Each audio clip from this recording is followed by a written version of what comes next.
یہ وہ رمضان وہ مہینہ ہے جس میں اللہ تعالیٰ نے قرآن اتارا. اللہ تعالیٰ فرماتے ہیں شہر رمضان الذی انزل فیہ القرآن. یہ جو مجدد الافسانی انہوں نے کیا رول پلے کیا؟ کیا انہوں نے وہی نماز روزہ زکوٰۃ کی طرف ہی فوکس کیا؟ جب اکبر بادشاہ دین الہی لے کر آ گیا تھا اس کا کیا فوکس تھا؟ ترکی کے اندر خلافت ختم کرنے کی کوشش کی جا رہی ہے، تو شیخ الہند محمود الحسن نے اس کے لیے کیمپین چلائی، تحریک خلافت کے اندر سب نے جوائن کیا، مسلمانوں نے ایک پورا محاذ کھڑا کر دیا، اتنا بڑا کہ گاندھی کو بھی اس میں شرکت کرنی پڑی. آج حدود معطل ہیں، آج جہاد معطل ہے، اللہ کی حاکمیت معطل ہے، امر بالمعروف و نہی عن المنکر نہیں ہو رہا. ایک حد کا نافذ ہونا پورے کرۂ ارض پر 40 دن کی رحمت کی بارش سے افضل ہے. آج یہ معطل ہے. یہ کیسے کرے کہ جی میں پہلے اپنے آپ کو پرفیکٹ کروں گا. ہم جب روزہ رکھتے ہیں ہم یہ نہیں کہتے جب تک نمازیں پرفیکٹ نہ ہو جائے میں روزہ نہیں رکھوں گا. جب ہم زکوٰۃ دیتے ہیں ہم یہ نہیں کہتے جب تک کہ توحید، نماز اور روزہ میرا پرفیکٹ نہ ہو جائے میں زکوٰۃ نہیں دوں گا. تو پچھلے طاغوتوں کو ہم جو ہیں رمضان کے مہینے میں شکست دیتے رہے. یہ رمضان اس بار دوبارہ ہمیں اس بات کی دعوت دیتا ہے کہ اس وقت کے طاغوت کو ہم نے چیلنج کرنا ہے، اس کو شکست دینی ہے. جو شریعت سے فیصلے نہیں کر رہا Exactly. طاغوت Exactly. وہ ہمارے جمہوری حکمران ہوں کہ وہ ہمارے بادشاہ ہوں کہ وہ ہمارے ڈکٹیٹر ہوں، یہ سارے کے سارے عدالتیں ہوں، یہ سب کے سب طاغوت، یہ چھوٹے طاغوت ہیں. کیا کرنا ہے بھئی آپ نے؟ یو این میں جا کے تقریر کرنی ہے. یو این آپ اس پہ ایکشن لو، نوٹس لو، یہ کہ مذاہب کا احترام جی وہ ختم کیا جا رہا ہے. یو این نے کلمہ پڑھا ہوا ہے. یو این شریعت سے فیصلہ کرتی ہے کہ کلمہ آپ نے پڑھا ہوا ہے. کلبھوشن یادیو جی آئی سی جے فیصلہ کرے گا. ٹھیک ہے، کیوں آئی سی جے فیصلہ کرے گا؟ یہ کون سی اتھارٹی ہے؟ آپ طاغوت کے پاس کیسے گئے؟ آپ کو حکم نہیں دیا گیا تھا کہ طاغوت کا انکار کریں.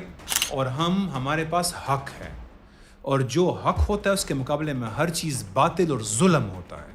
تو ہم حق لے کر آئے ہیں اور ہم حق کے ذریعے ان کا باطل مٹا کے رکھیں گے انشاءاللہ. ہمیں اس بات پہ بھی کیئرفل ہونا چاہیے کہ یہ طاغوت یعنی امریکہ صرف طاغوت نہیں ہے، چائنا بھی طاغوت ہے، رشیا بھی طاغوت ہے. کیونکہ ہمیں بعض وقت کہہ دیا جاتا ہے نا کہ اچھا اس طاغوت سے بچنے کے لیے دوسرے طاغوت کے ساتھ ریلیشن شپ بنا لینا چاہیے. بسم اللہ الرحمن الرحیم. الحمد للہ رب العالمین والعاقبۃ للمتقین، الصلاۃ والسلام علی رسولہ الکریم. تمام ناظرین کو انٹلیکچوئل اسلام کی اس نئی پوڈ کاسٹ میں خوش آمدید. آج ہم پوڈ کاسٹ رمضان اسپیشل ٹاپک کے اوپر کریں گے. 1446 ہجری کا رمضان المبارک کا آغاز ہو چکا ہے اور مسلمان پوری دنیا کے اندر اس رمضان کے حوالے سے اپنی عبادات اور اپنی نمازیں اور اپنے قیام کے اوپر متوجہ ہیں. یہ وہ رمضان وہ مہینہ ہے جس میں اللہ تعالیٰ نے قرآن اتارا. اللہ تعالیٰ فرماتے ہیں شہر رمضان الذی انزل فیہ القرآن. اور قرآن وہ کتاب ہے جس کو اللہ تعالیٰ نے قیامت تک کے لیے ہدایت کی کتاب بتا دیا. اس میں اللہ تعالیٰ نے اپنا دین مکمل کر دیا. اس میں اللہ تعالیٰ نے انفرادی معاملات اور اجتماعی معاملات تمام تر ذکر کر دیے جو کہ قیامت تک کے لیے انسانیت کو اور مسلمانوں کو پیش آنے ہیں. جہاں اللہ تعالیٰ نے یہ کہا کہ اقیم الصلاۃ، نماز قائم کرو، وہاں اللہ تعالیٰ نے اقیم الدین کی آیات بھی اتاری ہیں، یعنی کہ دین کو اجتماعی نظم کے طور پر نافذ کرنا. جہاں پہ اللہ تعالیٰ نے کتب علیکم الصیام کہ تم پر روزہ فرض کر دیا گیا ہے، وہیں پر اللہ تعالیٰ نے اجتماعی حکم کتب علیکم القتال کہ تم پر جنگ فرض ہے وہ بھی کر دی. جہاں پہ اللہ کے نبی صلی اللہ علیہ وآلہ وسلم نے انفرادی عبادات جیسا کہ نماز، روزہ اور حج کے احکامات سکھائے کہ مجھ سے سیکھو کہ کیسے حج ادا کرنا ہے، مجھ سے سیکھو کیسے نماز پڑھنی ہے. وہیں اللہ کے نبی نے کانٹریکٹ کرنے کے احکامات سکھائے. وہیں اللہ کے نبی نے رشتہ داری نبھانے کا اور حتیٰ کہ دوسری دیگر ریاستوں کے ساتھ تعلقات کیسے قائم کیے جائیں گے اور حکمران اور محکوم کا تعلق کیسے ہوگا، یہ پوری ڈیٹیل کے ساتھ تمام احکامات بتا دیے. اسلام اللہ تعالیٰ نے ایک ایسا دین مسلمانوں کو عطا کیا ہے جس کا کوئی جزو ایک دوسرے سے علیحدہ نہیں ہو سکتا. یہ ایک ون یونٹ ہے، یہ ایک ہول ہے جس کا کسی بھی حصے کو دوسرے حصے سے علیحدہ نہیں کیا جا سکتا. یہ ایک جسم ہے، یہ مکمل آپریٹ کرتا ہے، یہ مکمل کام کرتا ہے.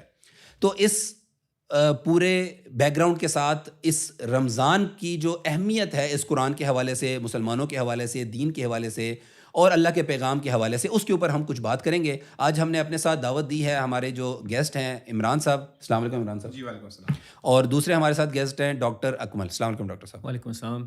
عمران صاحب، سب سے پہلے میں آپ سے شروع کرتا ہوں. رمضان کا آغاز ہو چکا ہے اور ہم دیکھ رہے ہیں کہ مسجدیں آباد ہو گئی ہیں، مسلمان نماز روزہ کا اہتمام کریں گے، تراویح کا اہتمام کریں گے اور اس کے علاوہ دیگر خیرات اور بہت سے دیگر اہتمامات ہیں.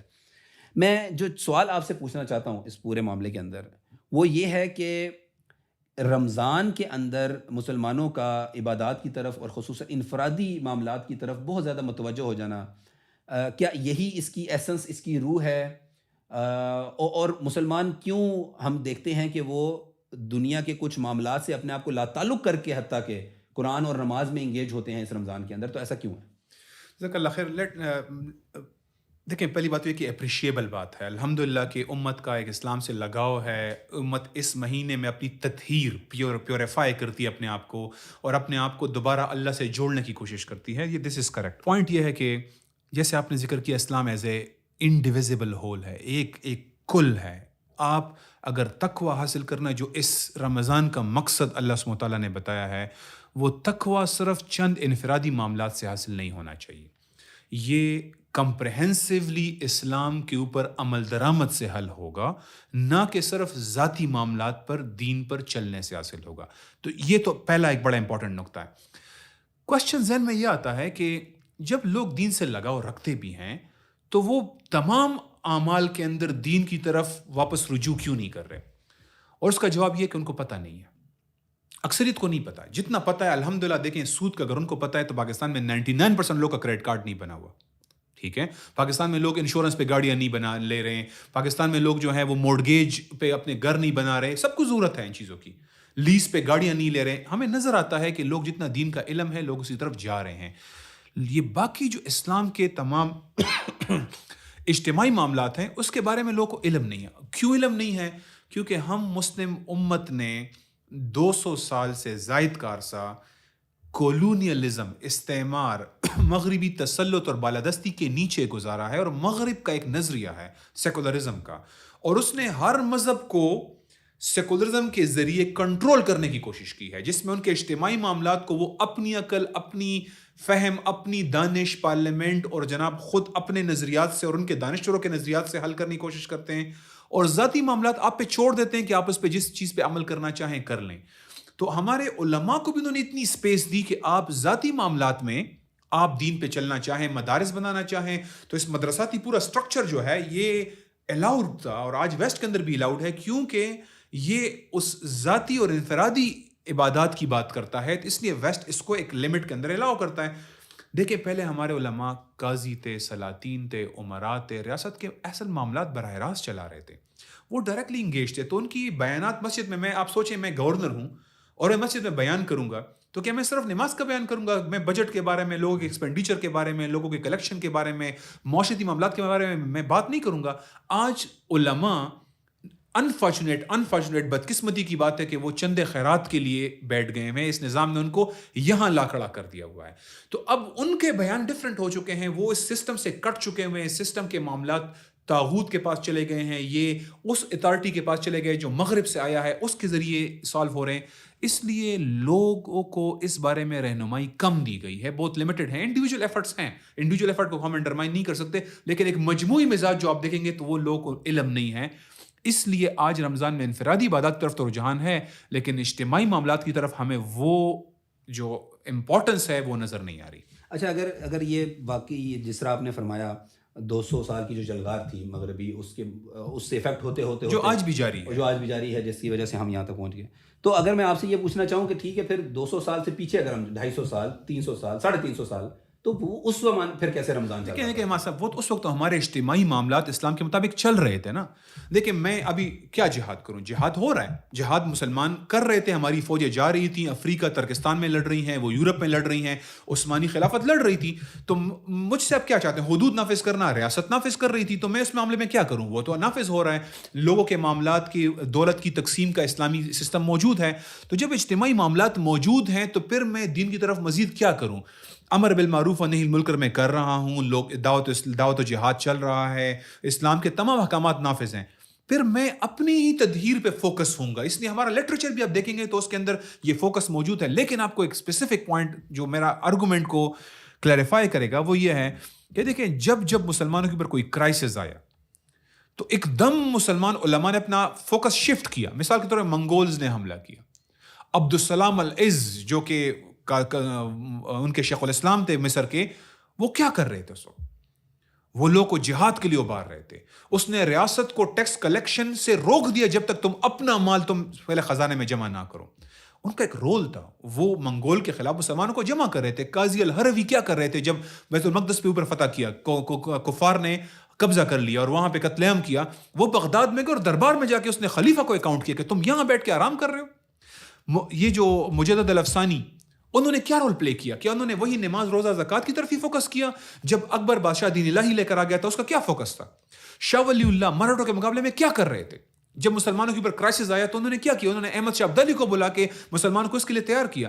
جب ہندوستان کے مسلمانوں نے دیکھا کہ ترکی کے اندر خلافت ختم کرنے کی کوشش کی جا رہی ہے تو شیخ الہند محمود الحسن نے اس کے لیے کیمپین چلائی. تحریک خلافت کے اندر سب نے جوائن کیا. مسلمانوں نے ایک پورا محاذ کھڑا کر دیا, اتنا بڑا کہ گاندھی کو بھی اس میں شرکت کرنی پڑی. اور جب اس سے محمود الحسن کو کہا گیا کہ یار آپ یہ کام کر رہے ہیں, انگریزوں کی امداد بند ہو جائے گی, مدرسے بند ہو جائیں گے, یہ سب بہت بڑا رسک ہے, ہم یہاں دین کا کام کر رہے ہیں, وہ بند کر دیا جائے گا. اس نے کہا اگر خلافت ختم ہو گئی تو پھر کیا ضرورت ہے اس بات کی.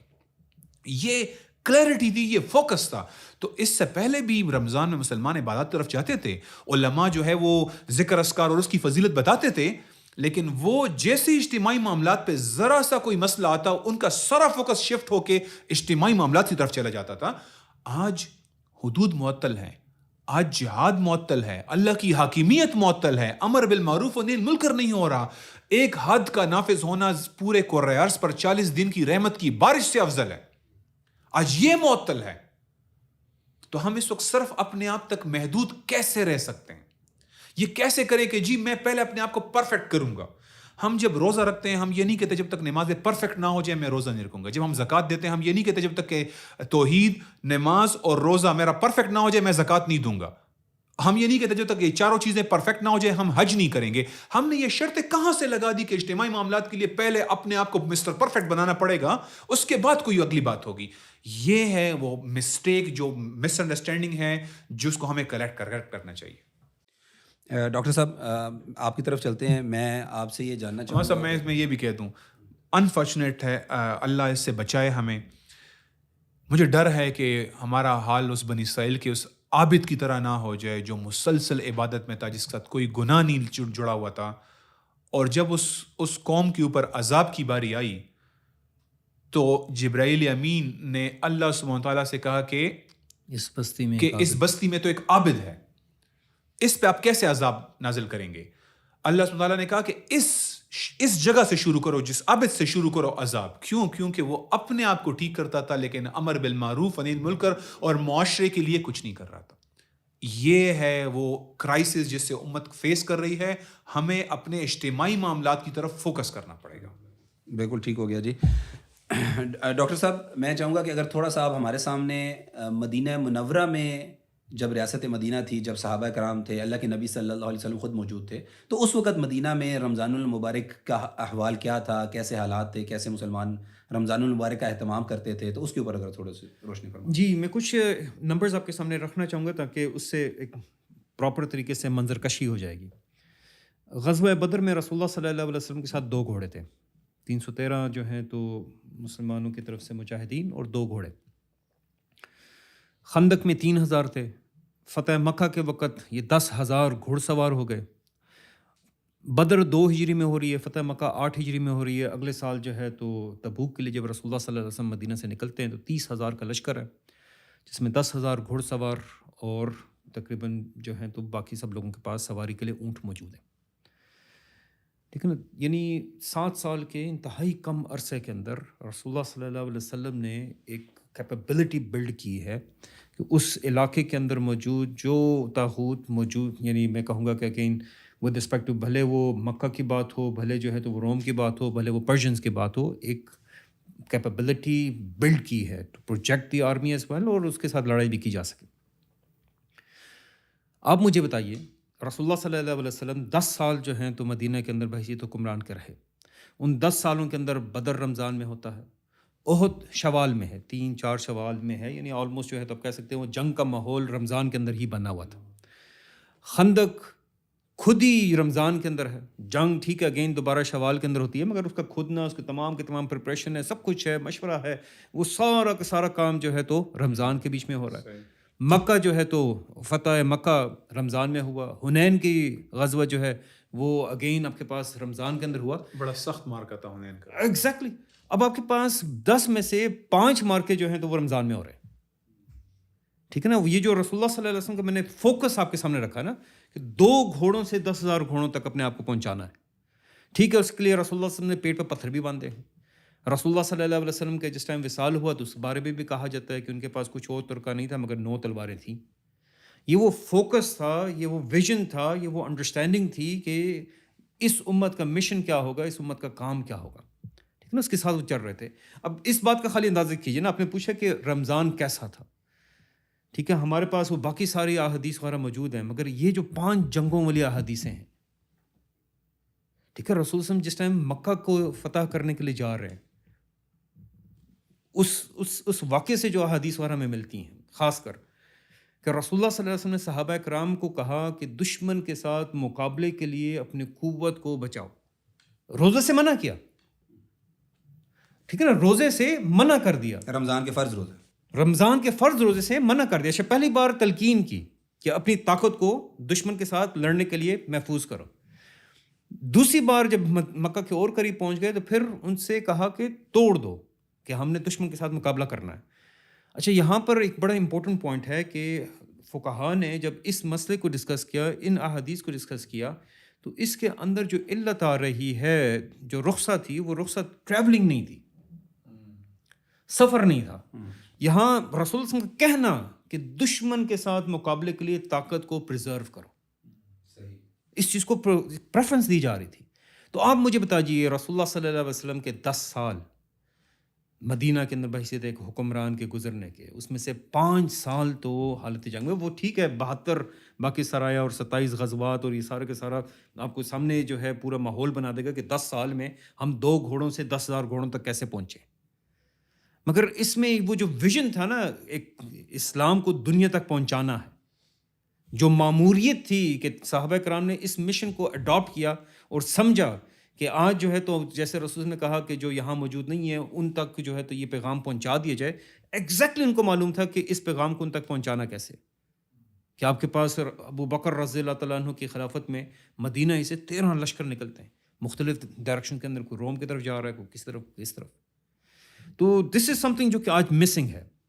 ٹھیک ہے نا. ہم رمضان کا استقبال کر رہے ہیں, رمضان جو ہے تو اس کے لیے پریپریشن کر رہے ہیں, ہم رمضان کی برکات کو سمیٹنا چاہتے ہیں. بلکہ میں یہاں پر ایک پوائنٹ رکھنا چاہتا ہوں کہ رمضان کی برکات سمیٹتے ہوئے اللہ سبحانہ و تعالیٰ نے اس امت کو اس مہینے کے اندر اپنے فرعونوں کو, اپنے جو ہے تو طاغوت کے ساتھ مقابلے میں مدد کی. سب سے پہلے جو ہے فتح مکہ کی بات آتی ہے, پھر ہتین کا واقعہ, بیت المقدس ہم سے چھین لیا گیا تھا, اور بیت المقدس کا صلاح الدین ایوبی کا صلیبیوں سے یورپ کی کمبائنڈ آرمی سے واپس حاصل کرنا, ٹھیک ہے نا, رمضان میں ہوا. اور اسی طریقے سے منگولوں کی فوج کو عین جالوت کے مقام کے اوپر شکست دینا رمضان کے مہینے میں ہوا. تو پچھلے طاغوتوں کو ہم جو ہیں تو رمضان کے مہینے میں شکست دیتے رہے ہیں. یہ رمضان اس بار دوبارہ ہمیں اس بات کی دعوت دیتا ہے کہ اس وقت کے طاغوت کو ہم نے چیلنج کرنا ہے, اس کو شکست دینی ہے. اچھا, ہماری جو ناظرین ہیں ان کے لیے تھوڑا سا اگر طاغوت کے اوپر ذرا روشنی ڈال دیں, تھوڑا سا تفصیل بتا دیں. جی دیکھیں, طاغوت کا لفظ جو ہے بنیادی طور پر طاغیہ سے یعنی سرکشی, اردو میں اگر ہم لفظ استعمال کریں تو سرکشی کے کانٹیکس میں آ جاتا ہے. سرکشی کس سے؟ اللہ سبحانہ و تعالیٰ سے. یعنی اللہ کی بندگی ایک طرف ہے اور دوسری طرف اللہ سے بغاوت ہے, اللہ سے جو ہے تو روح گردانی ہے, اللہ سے جو ہے تو سرکشی ہے. اس لیے ہم اردو زبان کے اندر طغیانی کا لفظ بھی استعمال کرتے ہیں نا. جب ندی نالے میں دریا کا پانی بپھر جائے اور وہ جو ہے تو کناروں سے باہر آ جائے اور نقصان پہنچانا شروع کر دے تو ہم کہتے ہیں پانی میں طغیانی آ گئی ہے. تو یہ طاغوت, یہ طغیانی, یہ جو ہے تو بنیادی طور پر اللہ سبحانہ و تعالیٰ کے احکام سے, وحی سے سرکشی کرنا, اس کے مقابلے میں جو ہے تو ایک اتھارٹی قائم کرنا, اس کے مقابلے میں جو ہے تو ایک پلر قائم کرنا, ایک فرنٹ قائم کرنا, ٹھیک ہے, اللہ سبحانہ و تعالیٰ کے مقابلے میں. تو اس کو اسلام طاغوت قرار دے رہا ہے, اور صرف اسے طاغوت قرار نہیں دے رہا بلکہ اس کو ہمارے ایمان کا حصہ بنا رہا ہے. وہ من یکفر بالطاغوت, ہمیں کہا گیا کہ ہم نے اس کا انکار کرنا ہے, کیونکہ اس کے انکار کے بغیر جو ہے تو پھر ہمارا ایمان اللہ تعالیٰ کے اوپر مکمل نہیں ہو رہا. بلکہ اللہ سبحانہ تعالیٰ قرآن میں فرماتے ہیں اعوذ باللہ من الشیطان الرجیم, وَأَلَمْ تَرَ إِلَى الَّذِينَ يَزْعُمُونَ أَنَّهُمْ آمَنُوا, کہ کیا آپ نے اس کو دیکھا ہے جس کا زوم ہے کہ وہ ایمان لے کر آئے ہیں، ٹھیک ہے، اس کتاب پر اور اس سے پہلی کتابوں کے اوپر. یریدون ان یتحاکموا الی الطاغوت، کہ یہ جب ان کا یعنی ارادہ ہوتا ہے کہ ان کے درمیان میں فیصلہ ہو، تو یہ جو ہے تو اپنے فیصلے کو طاغوت کے پاس لے کر جاتے ہیں. ٹھیک ہے، طاغوت اگین وہ اتھارٹی، ٹھیک ہے نا، یہ وہ اتھارٹی ہے جو اللہ کے مقابلے میں قائم ہوئی ہوئی ہے، اللہ کے قوانین کے مقابلے میں، اللہ کی وحی کے مقابلے میں قائم ہوئی ہوئی ہے. ٹھیک ہے، اور اسی آیت کے اندر اللہ کہتے ہیں وَقَدْ أُمِرُوا أَن يَكْفُرْ بِهِ، کہ ان کو حکم دیا گیا تھا. ٹھیک ہے نا، وہ تھا کیا کہ اللہ سبحانہ تعالیٰ تاکیداً مطلب کہہ رہے ہیں، ان کو حکم دیا گیا تھا کہ ان کا انکار کرنا ہے، ان کو ریجیکٹ کرنا ہے، ان کا کفر کرنا ہے. بالکل سخت لفظ جی جی سخت لفظ استعمال کیا ان کا انکار کے لیے بھی. اب ہمارے پاس دیکھیے آج کل کے زمانے کے طاغوت کو اٹھا لیجیے، ٹھیک ہے نا، ہمارے درمیان یعنی اللہ سبحانہ و تعالیٰ کے مقابلے میں قانون قائم کرنے والا، اتھارٹی قائم کرنے والا پہلے تو چھوٹے طاغوت ہیں. ہمارے اپنے نیشن سٹیٹس کے اندر موجود ہیں سارے کے سارے مختلف طاغوت جو ہیں، تو آپ ان کو پہچان سکتے ہیں. جو شریعت سے فیصلے نہیں کر رہا، بیسیکلی طاغوت ہے. ایگزیکٹلی، وہ ہمارے جمہوری حکمران ہوں، کہ وہ ہمارے بادشاہ ہوں، کہ وہ ہمارے ڈکٹیٹر ہوں، یہ سارے کے سارے عدالتیں ہوں، یہ سب کے سب طاغوت، یہ چھوٹے طاغوت ہیں. مگر وہ بڑے طاغوت جو کہ ایک نظریہ، ایک میں کہوں ایک فلسفہ لے کر چلتے ہیں، ایک آئیڈیالوجی لے کر چلتے ہیں. وہ کیپٹلزم بھی ہو سکتا ہے، کمیونزم بھی ہو سکتا ہے. کیپٹلزم کی بات آتی ہے، امریکہ سب سے بڑا طاغوت ہے اس وقت. اچھا، امریکہ کے طاغوت ہونے کے ناطے اس بات کو بھی پہچاننا ہوگا کہ امریکہ اپنی اس سرکشی کو دنیا کے اوپر مسلط کرنے کے لیے مختلف اسالیب، مختلف ادارے استعمال کرتا ہے. تو وہ بھی طاغوت کے نمائندہ ادارے بن جاتے ہیں. ICJ ہے، ٹھیک ہے، ورلڈ بینک ہے. ہمارا کشن گنگا کا مسئلہ انڈیا کے ساتھ چل رہا ہے، ہم جو ہیں تو ثالثی کے لیے طاغوت کے پاس چلے گئے. پوری لسٹ ہے. اب آپ نے تو خیر ماشاءاللہ بڑا کلیئر آئیڈیا دے دیا. دیکھیں، ہمارا تو رسالت کا مسئلہ ہوتا ہے، کیا کرنا ہے بھائی؟ آپ نے UN میں جا کے تقریر کرنی ہے. UN آپ اس پہ ایکشن لو، نوٹس لو، یہ کہ مذاہب کا احترام جی وہ ختم کیا جا رہا ہے. UN نے کلمہ پڑھا ہوا ہے، UN شریعت سے فیصلہ کرتی ہے کہ کلمہ آپ نے پڑھا ہوا ہے. تو UN کیوں فیصلہ کرے؟ کلبھوشن یادیو جی ICJ فیصلہ کرے گا. ٹھیک ہے، کیوں ICJ فیصلہ کرے گا؟ یہ کون سی اتھارٹی ہے؟ آپ طاغوت کے پاس کیسے گئے؟ آپ کو حکم نہیں دیا گیا تھا کہ طاغوت کا انکار کریں. آپ کو کہا گیا تھا کہ طاغوت کا انکار کریں. آپ طاغوت کے پاس فیصلے لے کے چلے گئے، اور اللہ کہتے ہیں ان کو زوم ہے کہ یہ ایمان لائے ہیں. امیجن کریں، یہ اینٹی ہے توحید کا، کہ آپ کو زوم ہے کہ آپ ایمان لائیں اور فیصلے لے کے جا رہے ہیں طاغوت کے پاس.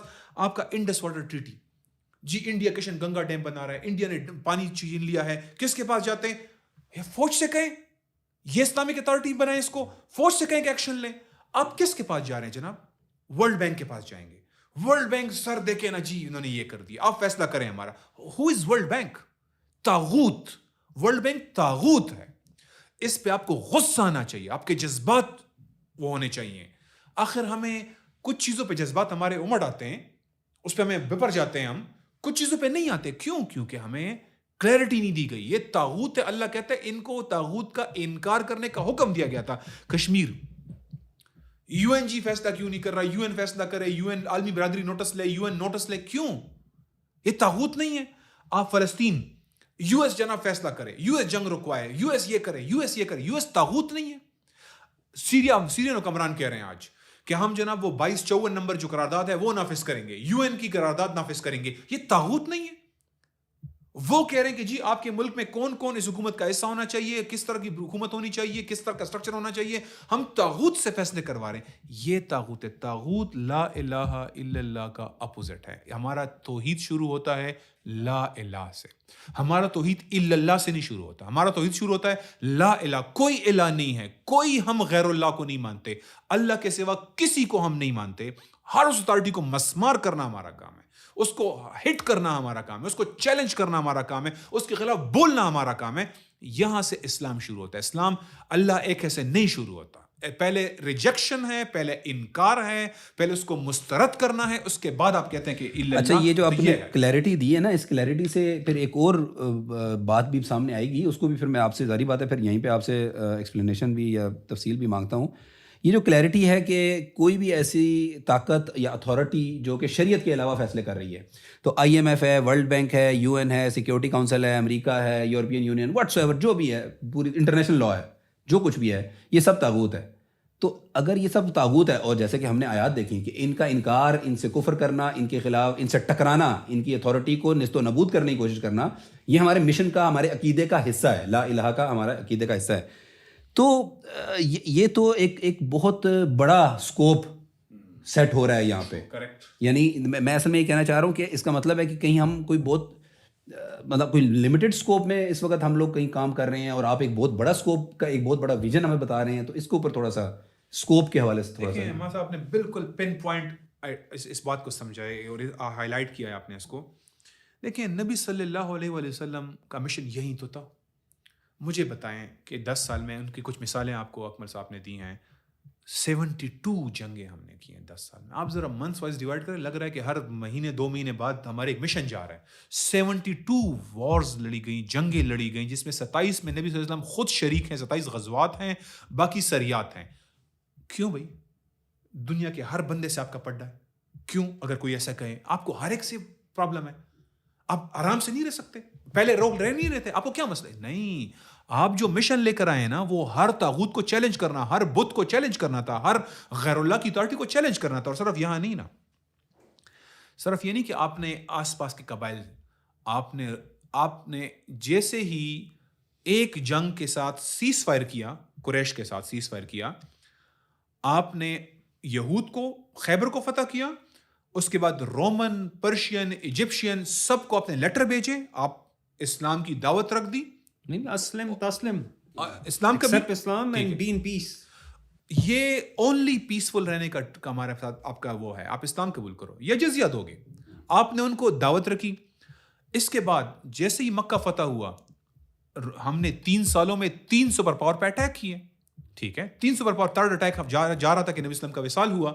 3 اٹیکس سپر پاور پہ. اور امیجن کریں ایک مدینہ کی اسٹیٹ اس حیثیت میں ہو کہ وہ سپر پاور پہ اٹیک کر رہی ہے. وہ رومن اور پرشین امپائر جو ہزار سال کی ریاستیں تھیں، جن کی فوجیں جمع کریں وہ ملین فوجیں جمع کر سکتی تھی. اگر وہ اپنی فوجیں کمبائن کریں، ان کے ایک والی جو ہے وہ 1.5 لاکھ اور 2 لاکھ فوج جمع کر لیتے تھے. یہاں ہمارے پاس 10,000 اور 20,000 اور 30,000 کی فوج نہیں ہوا کرتی تھی. یہ ان کا لیول تھا. اور یہ بات یہاں پہ ختم ہوئی؟ نو.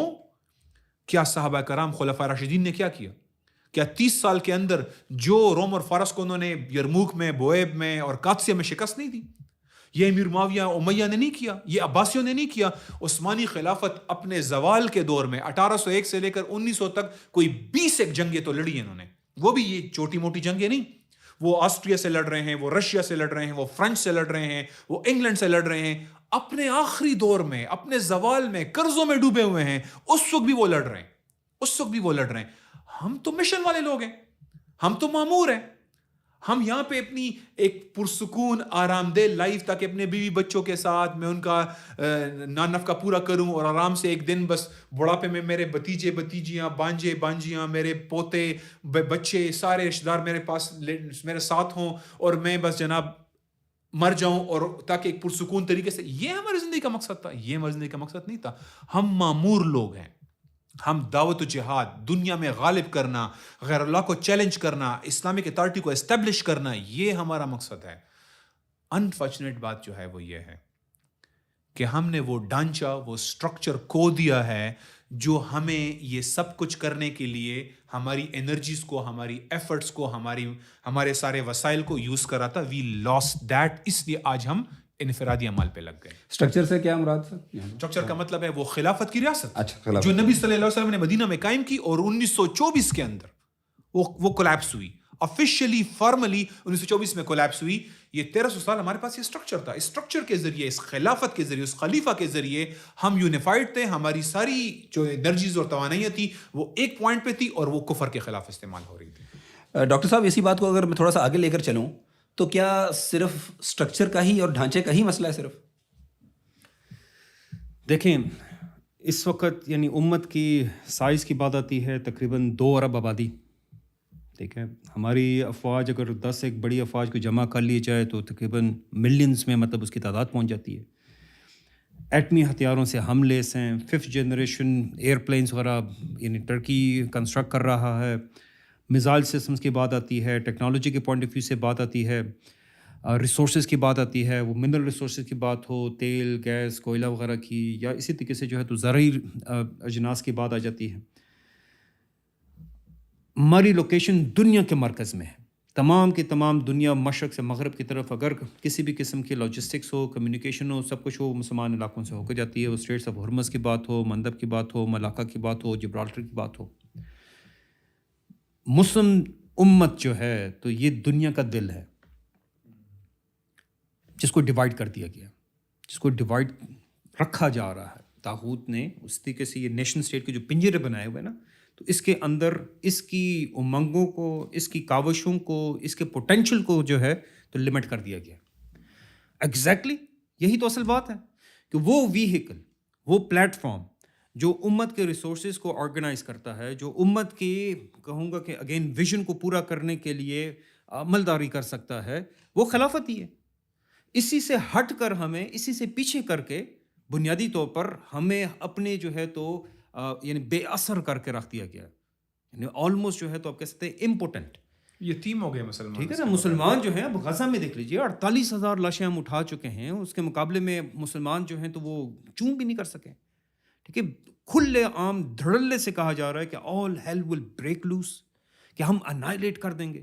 وہ زبان جس کو کہ شاید پچھلے 70 سال سے 80 سال سے یہ نازی لوگوں کے ساتھ جوڑتے رہے اور کہا کہ یار یہ ایسے الفاظ کسی کو استعمال نہیں کرنے چاہیے، وہ مسلمانوں کے خلاف کھلے عام آ کر پریس کانفرنسز کے اندر آ کر استعمال کر رہے ہیں. اور ان کے مقابلے میں مسلمانوں کی طرف سے کوئی معتصم باللہ نہیں ہے کہ کوئی کہہ سکے کہ یار کسی کی جرت کیسی ہوئی کہ ایک مسلمان خاتون کی بے عزتی کر سکے. کیوں؟ کیونکہ یہ جو مسلمانوں کا جو اصل پلیٹ فارم تھا، جو اصل ویہیکل تھی، یہ امت کو اس لیے ایک سلیپنگ جائنٹ کہا جا رہا ہے.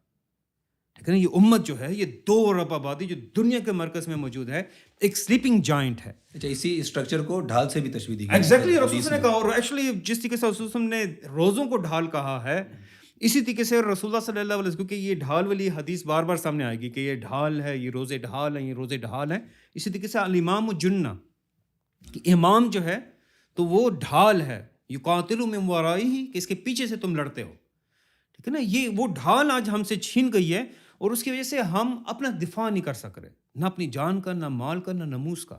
کہ رسول اللہ صلی اللہ علیہ وسلم کی شان میں گستاخی کی جاتی ہے اور ہم سوائے تقریر کے کچھ نہیں کر سکتے، کیونکہ خلافت نہیں ہے، کیونکہ وہ ڈھانچہ نہیں ہے، کیونکہ وہ سٹرکچر نہیں ہے جو امت کے ریسورسز کو چینلائز کر سکتا ہے.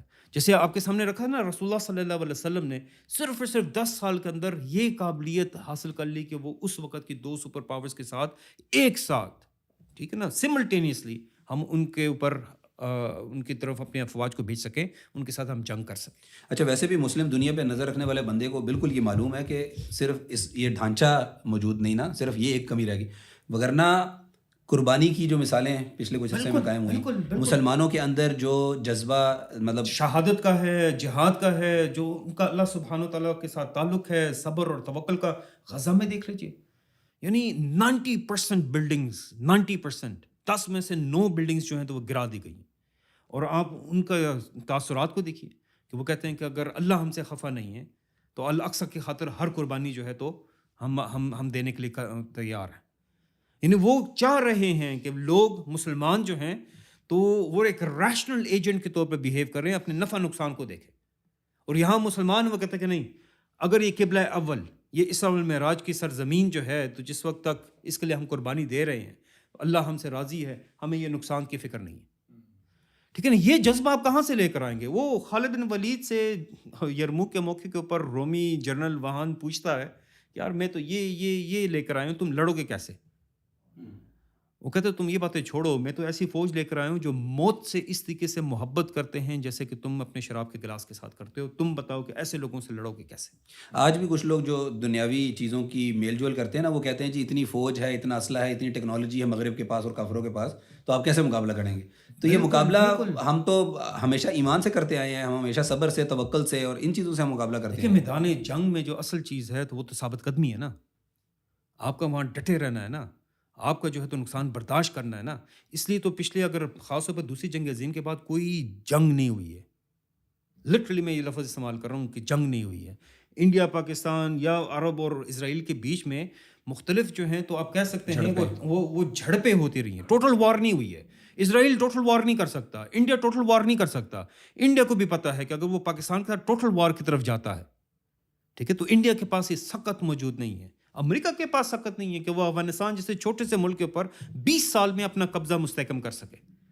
تو انڈیا کے پاس موجود ہے کہ وہ 25 کروڑ کی آبادی کو سبڈیو کر سکتا ہے. اسرائیل جس کی اپنی آبادی تمام کی تمام یعنی وہ ٹھیک ہے 10 لاکھ 10 ملین ہے, 10 ملین میں اگر عرب اور دوسرے قبائل وغیرہ کو نکال لیں تو پیچھے جو ہے تو 6-7 ملین بچ جاتی ہے. 6 ملین کے ساتھ وہ 23 ملین کے سیریا کے اوپر قبضہ کرے گا, 10 ملین کے جارڈن کے اوپر کرے گا, یا 90 ملین کے ایجپٹ کے اوپر قبضہ کرے گا.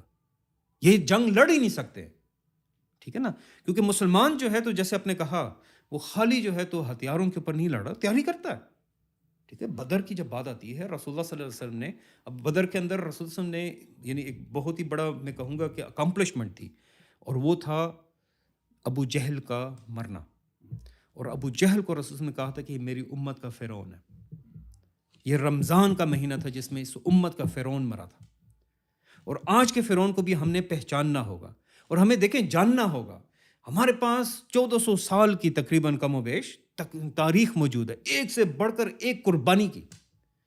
ٹھیک ہے نا, یہ امت جو ہے رسول اللہ صلی اللہ علیہ وسلم کی امت, جس کے لیے اللہ تعالیٰ کی اور اللہ کے رسول کی رضا, اس کی قربت, اس کا ساتھ سب سے امپورٹنٹ چیز ہے. اس کے لیے وہ سب کچھ تن من جان لگانے کے لیے تیار ہے. دنیا کی کون سی قوت ہے, کون سی ریاست ہے, کون سی قوم ہے جو کہ یہ لا سکتا ہے. دیکھیں یہ بار بار ہمیں کبھی جو ہے تو وہ وطنی اور قوم پرستی اور مختلف آئیڈیاز لے کر آتے ہیں, مگر شہادت کا مقابلہ نہیں ہے.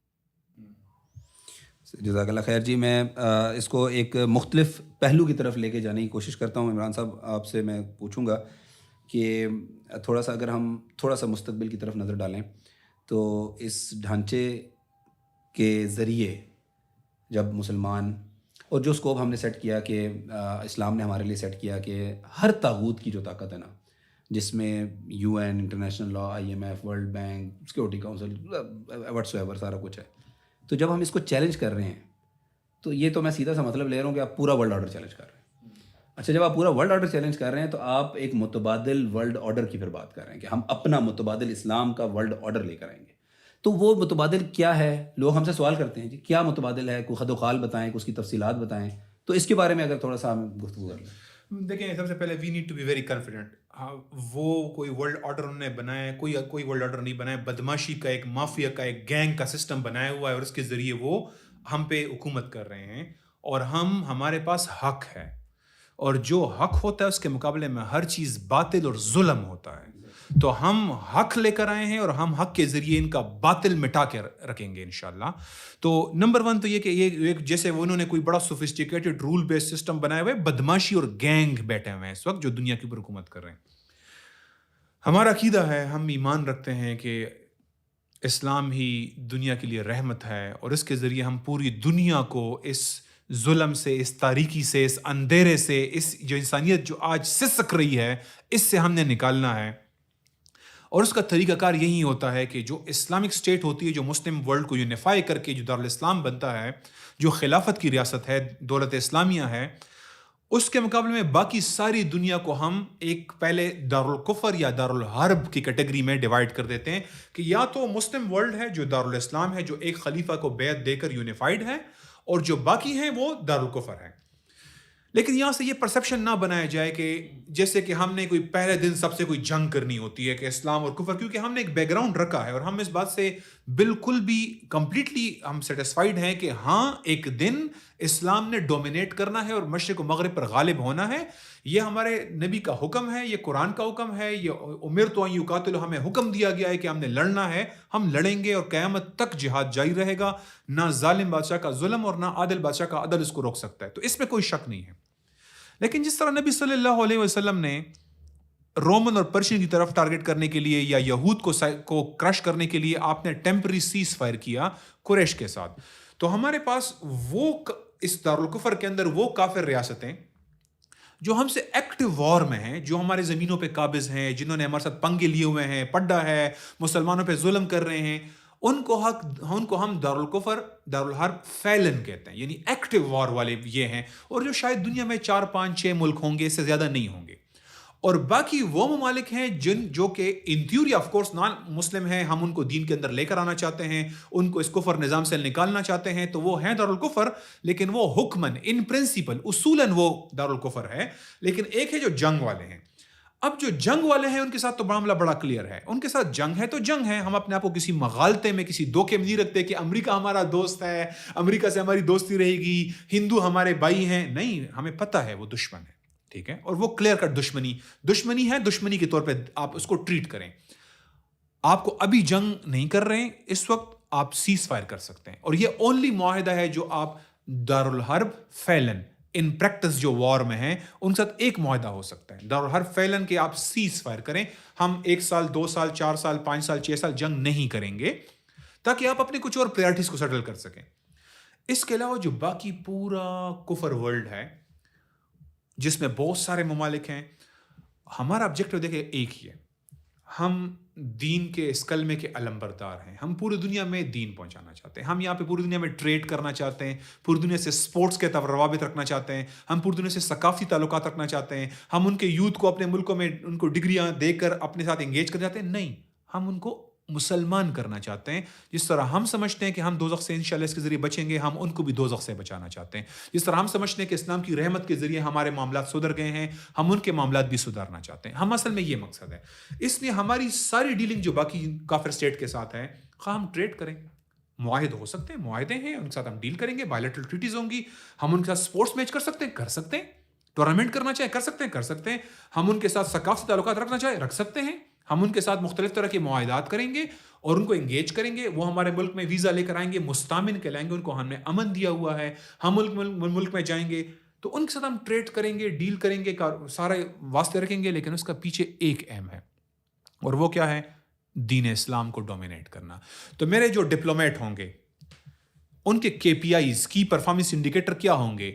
آپ نے اسلام کا کتنا سافٹ امیج کریٹ کیا, آپ نے وہاں کتنے اسلامک سینٹر بنائے, آپ نے وہاں لوگوں کو ہیلپ کتنا کیا, لوگوں کو اسلام کی طرف جھکاؤ کیسے کریٹ کیا. ہمارے میڈیا مینیجرز کے KPIs کیا ہوں گے؟ ہمارے میڈیا مینیجر کے KPI ہیں کہ آپ نے اپنے ملک کے اندر اسلام کی عظمت کتنی راسخ کی لوگوں کے ذہنوں میں, کتنا کلیریفائی کیا, اور باقی دنیا پر آپ نے اسلام کی عظمت کیسے واضح کی, اسلام کی حقانیت کے لیے آپ نے کیا کیا.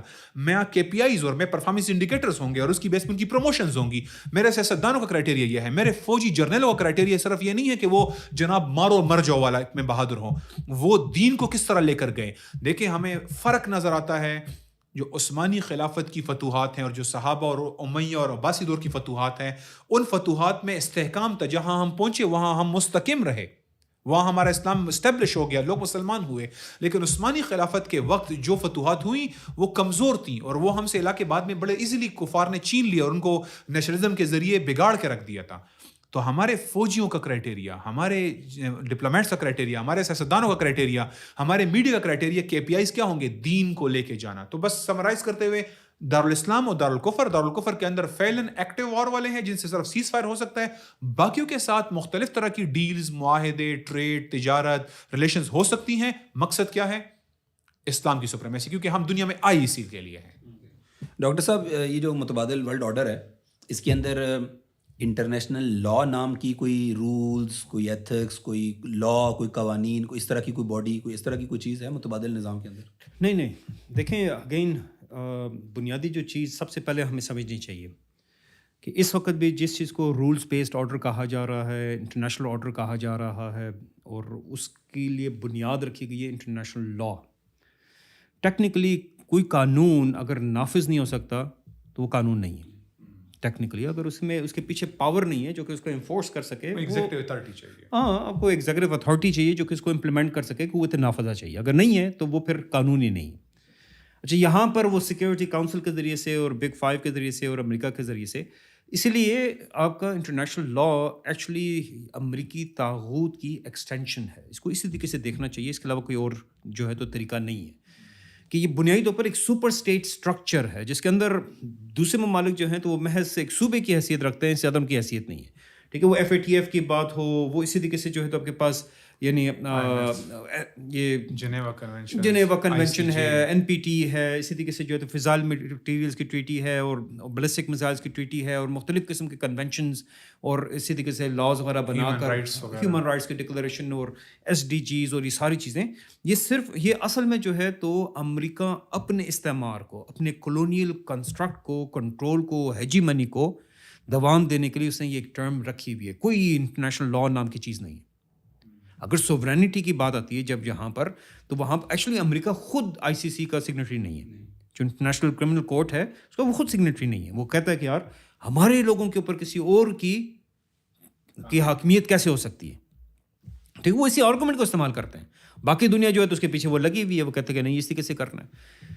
اس لیے اس بات کو سمجھتے ہوئے کہ ٹھیک ہے، اللہ سبحانہ وتعالیٰ سب سے پہلے تو مسلمانوں کے لیے یعنی حرام ہے وَلَن يَجْعَلَ اللَّهُ لِلْكَافِرِينَ عَلَى الْمُؤْمِنِينَ سَبِيلًا، کہ مومنوں کے لیے، مسلمانوں کے لیے اللہ سبحانہ وتعالیٰ فرماتے ہیں کہ ہرگز اجازت نہیں ہے کہ کفار کو مومنین کے اوپر اتھارٹی حاصل ہو، اتھارٹی پوزیشن حاصل ہو. ہم ICC ICJ ورلڈ بینک کسی بھی انٹرنیشنل باڈی کے پاس اس کی اتھارٹی کو ریکگنائز کرتے ہوئے نہیں جا سکتے. ہم لینڈ ڈسپیوٹس کے لیے، بارڈر ڈسپیوٹس کے لیے، واٹر ڈسپیوٹس کے لیے، کسی بھی قسم کی جو ہیں تو آپ یہ جس کو انٹرنیشنل لا کا کہا جاتا ہے، اور ہمارے امبیسڈرز وغیرہ کے KPIs یہ ہوتے ہیں کہ وہ انٹرنیشنل لا کو سمجھے. نہیں، انٹرنیشنل لا تو سمپل ایک ٹول ہے امریکن ہیجیمنی کے لیے، امریکن طاغوت کی پروپیگیشن کے لیے. اس لیے دیکھیں، اسلام جو ہے سب سے پہلا چیز، ٹھیک ہے، اسلام حق ہے، انصاف ہے، اور اس کی بنیاد کے اوپر جو ہے تو کھڑا کر رہا ہے. تو سب سے پہلی چیز آ جاتی ہے کہ یار دنیا کے اندر تمام ممالک جو ہیں تو برابر ہے. کسی کے پاس کوئی بھی اتھارٹی والی پوزیشن، کوئی بھی اوپری پوزیشن نہیں ہوگی. ٹھیک ہے نا، سب کے ساتھ برابری کی سطح پر ہم آپس میں ڈیل کریں گے. اس لیے اسلام کا کرنسی سسٹم بھی برابری کی سطح کے اوپر ہے. سونا چاندی جس پر کسی بھی ریاست کا اجارہ داری موجود نہ ہو. ریلیشن شپ ہے، بائی لیٹرل ریلیشن شپس ہوں گے. کہیں پر بھی جو ہے نیٹو، وارسا پیکٹ، اس قسم کے جو ہے تو بڑے بڑے الائنسز نہیں بنیں گے، کیونکہ یہ الائنسز ہی ہیں جن کی وجہ سے جو ہے تو دنیا کے اندر عدم استحکام ہے. پچھلی جو ہے تو عالمی جنگیں وغیرہ بھی اسی وجہ سے ہوئی ہیں، اور یہی وہ چیزیں ہیں جس کی وجہ سے ایک استعماری طاقت کو، ایک طاغوت کو جو ہے تو موقع ملتا ہے کہ وہ دوسروں کے اوپر اپنا تسلط قائم کر سکے. اور دیکھیں، جیسے ابھی بات ہوئی نیٹو کے ساتھ مقابلے میں شنگھائی آرگنائزیشن کی بات ہوئی ہے، ہمیں اس بات پہ بھی کیئرفل ہونا چاہیے کہ یہ طاغوت یعنی امریکہ صرف طاغوت نہیں ہے، چائنا بھی طاغوت ہے، رشیا بھی طاغوت ہے.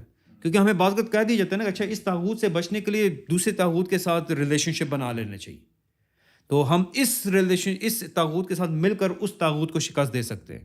نہیں، ہم نے ان تمام طاغوتوں کے ساتھ جو ہے تو یعنی اسلام کو بالادست بنانا ہے، اور دین کلی والی کنڈیشن کو مکمل کرنا ہے کہ یہ دین جو ہے تمام ادیان کے اوپر، تمام طاغوتوں کے اوپر جو ہے تو وہ حاوی آ جائے.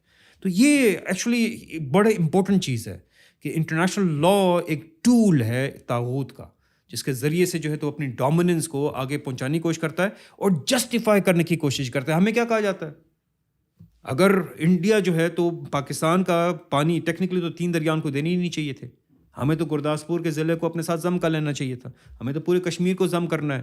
3 دریا دینے کی بات کہاں سے آ گئی؟ تو اس میں ایک پوائنٹ ہے، وہ یہ ہے کہ انٹرنیشنل لا کا مطلب جیسے انہوں نے ذکر کیا نا، اتھارٹی کے بغیر کیسے ہو سکتا ہے. اس کا مطلب یہ آپ ایک سپر اسٹیٹ بنا رہے ہیں، باقی صوبے ہیں. لیکن ایک دو چیزیں ہمیں نبی صلی اللہ علیہ وسلم کی سیرت سے نظر آتی ہیں. مثال کے طور پہ حرمت کے مہینوں کی اس وقت ایک لیجیٹیمیسی تھی، وائڈلی ایکسیپٹڈ تھا، اور ہمارے خلاف ایک بڑا اسٹرانگ پروپیگنڈا ہوا تھا کہ آپ نے حرمت کے مہینوں میں کیا ہے. پھر اللہ نے کہا کہ جی جو آپ کرتے ہیں اور فتنہ قتل سے زیادہ شدید ہے. یا آپ نے فرمایا کہ اگر سفیر کو مارنا جائز ہوتا تو میں تمہیں قتل کر دیتا. جب مسلمہ کذاب کا سفیر آیا تھا، جو اس کا جو جھوٹا نبی تھا، اس کا حالانکہ اس نے بدلے میں رسول اللہ کے سفیر کو قتل کیا ہوا تھا، شہید کیا تھا تشدد کے ساتھ، وہ کیا ہوا تھا اسے، اس کے باوجود رسول اللہ صلی اللہ علیہ وسلم نے ان کے سفیر کو. اب اگر آپ نا جیسے ہی ایسا کوئی نام توڑتے ہیں نا، تو اس سے آپ کی ساکھ خراب ہوتی ہے، آپ بدنام ہوتے ہیں، باقی سب کی ہمدردیاں آپ کے خلاف ہو جاتی ہیں. ایسا کوئی مورل نارمز اگر آپ توڑتے ہیں، اس کا مطلب یہ نہیں کہ ایک سپر اتھارٹی ہے، ہم جائیں گے کمپلینٹ کریں گے اس نے ایسا کیا ہے، اور سپر اتھارٹی کی اپنی فوج ہے اور وہ آپ کے خلاف پل پڑے گی. نہیں، you lose the moral ground, you lose the soft power. آپ امریکہ ابو غریب، گوانٹنامو بے اور ان کے ذریعے انہوں نے اپنی ساری سافٹ پاور کھو دی ہے. اسرائیل کی جو سپورٹ تھی، جو انہوں نے پروپیگنڈا کے ذریعے بنائی ہوئی تھی یورپ کے اندر، امریکہ کے اندر، ساری برباد ہو گئی ہے. برٹشر کا یہی حال ہے، یورپینس کا یہی حال ہے، سب ننگے ہو گئے ہیں، سب اب بروٹ فورس کے علاوہ کچھ نہیں رہا ان کے پاس. اب تک تو انہوں نے ایک جعلی ایک سراب بنایا ہوا تھا، ایک برہم رکھا ہوا تھا کہ ہم کوئی رول بیس آرڈر ہے، ہم کوئی انسانیت کے لیے کام کر رہے ہیں، ہم ہیومنسٹ ہیں، ہم تو یہ بات کر رہے ہیں. سب ختم ہو گیا نا. نظر آ گیا کہ یہ مافیاز ہیں، نظر آ گیا کہ یہ گینگز ہیں. تو اس سافٹ پاور ختم ہو جاتی ہے آپ کی.